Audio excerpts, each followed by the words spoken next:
सन 1565 मुस्लिम शासकों द्वारा भारत पर काबिज हुए लगभग 600 साल बीत चुके थे। उत्तर में मुगलों के नाम से सुन्नी तो मध्य में शाहों के नाम से शिया राज कर रहे थे। दक्षिण में विजयनगर आखिरी हिंदवी साम्राज्य था। इसकी समाप्ति के साथ ही संपूर्ण भारत मुस्लिम साम्राज्य होने वाला था। 15 जनवरी 1565 को मुस्लिम शासकों द्वारा विजयनगर के अंतिम सम्राट राजा राम राय की गर्दन का सूली पर चढ़ा दी गई और इसी के साथ हुई हिंदवी साम्राज्य की संपूर्ण समाप्ति की घोषणा। पर फिर भारत को बेबीलोन की तरह किताबों के पन्नों से गुम होने से कैसे बचाया गया? कैसे एक मृत कर दी गई सभ्यता फिर जीवित हुई? इस कहानी की शुरुआत हुई सन 1645 महाराष्ट्र के रायरेश्वर मंदिर से। एक 16 वर्ष के बालक द्वारा शिवलिंग पर अपना खून चढ़ा हिंदवी स्वराज्य की शपथ ली गई। इस पराक्रमी बालक का नाम था शिवाजी राजे भोसले।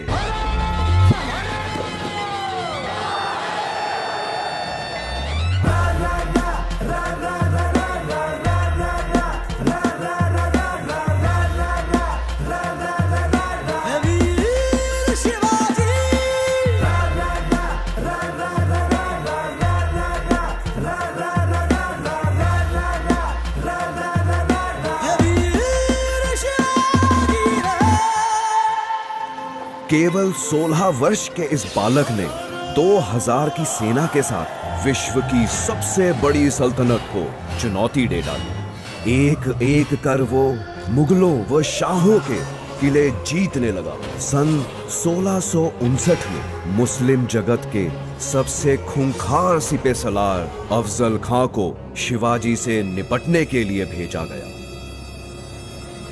कहा जाता है कि शिवाजी पर आक्रमण की शुरुआत जल्लाद अफजल खां ने अपनी 40 रानियों के कत्ल से की थी, लेकिन शिवाजी की चतुराई के सामने अफजल खां की बेरहमी भी काम ना आ सकी। स्वयं को अफजल खां से डरा हुआ बताकर शिवाजी ने उसके सामने संधि का प्रस्ताव रख दिया। अहंकार में मदहोश अफजल खां चंद सैनिकों के साथ संधि करने शिवाजी के किले में दाखिल हो गया। शिवाजी ऐसा मौका चूकने वालों में से न थे। शिवाजी द्वारा अफजल खां का अंत कर मुस्लिम सल्तनत को बड़ी मात दे दी गई। इसके बाद कोल्हापुर, पवनखिंड, उम्बेरखिंड, चाकन, कल्याण, सिंहगढ़, पुरंदर और पुणे जैसे दर्जनों युद्धों में शिवाजी द्वारा मुस्लिम सल्तनत की जड़ें हिला दी। शिवाजी को रोकना नामुमकिन सा हो गया था। ऐसा लग रहा था मानो दक्षिण में विजयनगर का हिंदवी राज फिर से जन्म ले रहा हो। पर औरंगजेब भी जोश में होश खोने वालों में से नहीं था। कुछ दिन के धैर्य के बाद उसने एक दिलचस्प दांव खेला। अपने अधीन हिंदू राजा जय सिंह को उसने शिवाजी के मुकाबले में खड़ा कर दिया। हिंदवी स्वराज्य की कामना करने वाला शिवाजी हिंदू राजा पर वार नहीं कर पाएगा। औरंगजेब ये बात भली भांति जानता था और ऐसा ही हुआ। शिवाजी को पहली बार पीछे हटना पड़ा। जीते हुए 35 में से 23 किले मुगल सल्तनत को वापस करने पड़े।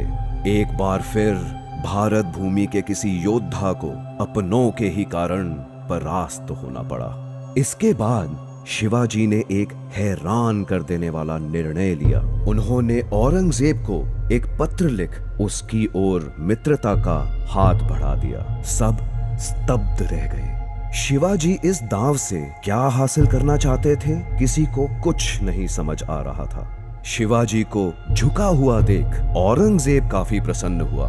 मुगलों से हाथ मिला शिवाजी द्वारा दक्कन की शिया सल्तनतों को जीता जाने लगा। संपूर्ण भारत को मुगल शासन के अधीन देखने का इच्छुक औरंगजेब शिवाजी की कुशल रणनीति से बेखबर था और दक्कन में शिवाजी की इन जीतों को अपनी जीत समझ रहा था और आखिर एक दिन 6 जून 1674 में शिवाजी ने 50,000 से अधिक ब्राह्मणों, पुरोहितों, क्षत्रिय राजाओं व व्यापारियों को एक भव्य समारोह में एकत्र किया। सबके सामने वेद मंत्र उच्चारण के बीच शिवाजी ने स्वयं को छत्रपति घोषित कर दिया। हिंदवी सल्तनत अब एक स्वतंत्र सल्तनत ऐलान की जा चुकी थी। औरंगजेब क्रोध से बौखला उठा। शिवाजी द्वारा एक अलग सल्तनत की घोषणा सीधी मुगल साम्राज्य को बड़ी चुनौती थी, पर अब बहुत देर हो चुकी।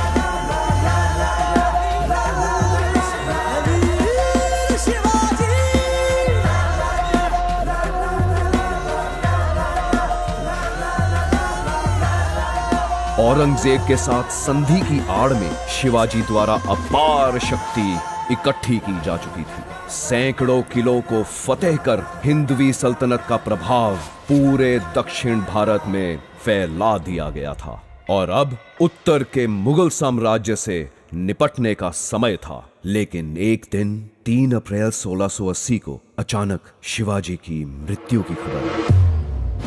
सभी की धड़कनें रुक सी गई, समय थम सा गया। निकटतम लोगों द्वारा उनकी मृत्यु का कारण तेज बुखार बताया जा रहा था। एक बार तो आजाद भारत का सपना चकनाचूर होता दिखने लगा, पर इसके विपरीत शिवाजी द्वारा सुलगाई राष्ट्र प्रेम की आग उनकी मृत्यु के बाद और भी तीव्र हो उठी। बाजीराव पेशवा, राणोजी सिंधिया, मल्हर राव होलकर, रघुजी भोसले, दामाजी गायकवाड़, महदाजी शिंदे, दत्ताजी राव, धन्नाजी जाधव जैसे एक से एक राष्ट्रभक्त हिंदवी साम्राज्य से पैदा होने लगे। देखते ही देखते बुंदेलखंड, गुजरात, अजमेर, बेरार, मुल्तान, अवध, आगरा, इलाहाबाद, लाहौर, एक के बाद एक सभी मुगल राज्य गिरते चले गए। 1760 तक मुगल सल्तनत सिर्फ दिल्ली के इर्द गिर्द सिमट कर रह गई। उत्तर में पेशावर से लेकर दक्षिण में पौंडीचेरी तक हिंदवी स्वराज्य का परचम फैल गया। इस प्रकार छत्रपति शिवाजी द्वारा भारत की सभ्यता को बेबीलोन की तरह किताबों से गुम होने से बचा लिया।